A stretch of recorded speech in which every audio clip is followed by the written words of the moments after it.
अस्सलाम वालेकुम my YouTube family, कैसे हैं आप सब। उम्मीद है कि सब ठीक ठाक होंगे। जैसे ही विंटर स्टार्ट होने वाले होते हैं या फिर वेदर चेंज हो रहा होता है ना, तो अंडे से बनने वाली चीज़ें खाने का बहुत दिल करता है। क्योंकि गर्मियों में तो हम इतना ज़्यादा अंडों का इंटेक नहीं करते, लेकिन विंटर्स में ना कुछ हल्का फुल्का सा और मज़े का खाने का दिल करता है। तो आज मैं आपके साथ बहुत ही मज़े के आलू अंडे के शोरबे वाले सालन की ज़बरदस्त मज़ेदार और झटपट से बनने वाली रेसिपी शेयर करूँगी। तो इस रेसिपी को फॉलो करने के बाद ना आप चिकन के सालन को भी भूल जाएंगे, क्योंकि ये इतना आसान, इतना जल्दी और बहुत ही मज़ेदार बन जाता है। तो चलें आए बिना टाइम वेस्ट किए हम जल्दी इस रेसिपी को स्टार्ट करते हैं।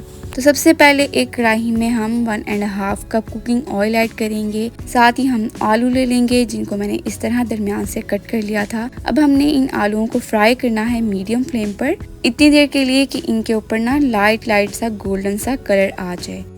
40% तक जो हमारे आलू है ना वो यहीं पर फ्राई हो जाएंगे, कुक हो जाएंगे। बाकी के हम इनको बाद में कुक करेंगे। तो जब आलूओं पर इस तरह लाइट गोल्डन सा कलर आ जाए, बस फिर हमने इनको फौरन से निकाल कर अलग से प्लेट में रख देना है।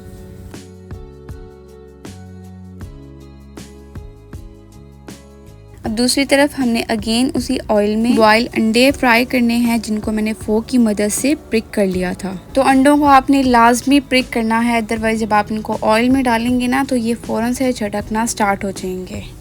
तो बस हमने अंडों को भी इतनी देर के लिए तकरीबन 5 मिनट के लिए फ्राई कर लेना है मीडियम फ्लेम पर, कि इन पर भी इस तरह से गोल्डन सा कलर आ जाए।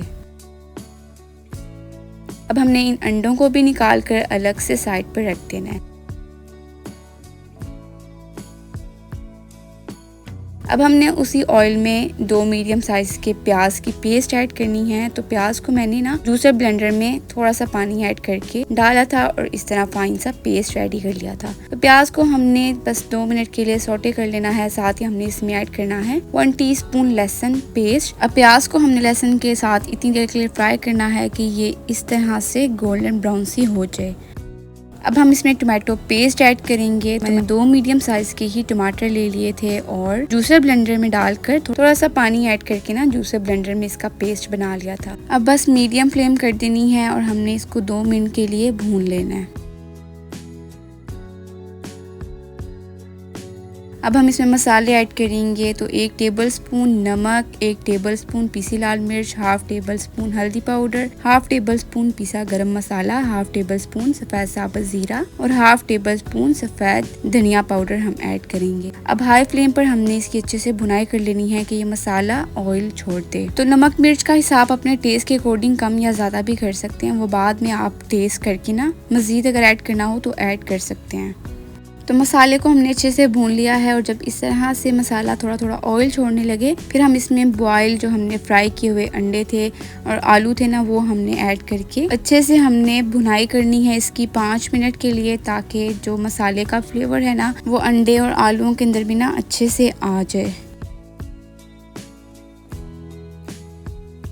तो भुनाई हमने अच्छे से कर ली है। अब हम इसमें पानी ऐड करके ना इसका शोरबा रेडी कर लेंगे। तो मैंने इसमें 2 से 2.5 कप पानी ऐड किए हैं। तो जितना पतला आपने इसका शोरबा रखना है उस हिसाब से हमने इसमें पानी भी ऐड करना है। तो बस मेरे ख्याल से 2.5 गिलास इनफ है, ताकि जो एक्चुअल में फ्लेवर्स है ना अंडे आलूओं के और जो ग्रेवी के, वो हमें मिल सकें। तो अब बस कवर करके हमने इसको लो फ्लेम पर रख देना है 10 से 12 मिनट के लिए, ताकि सारे जो आलू और अंडे के फ्लेवर्स हैं वो हमारे शोरबे के अंदर भी अच्छे से आ जाए और हमारा सालन बहुत ही मज़े का रेडी हो।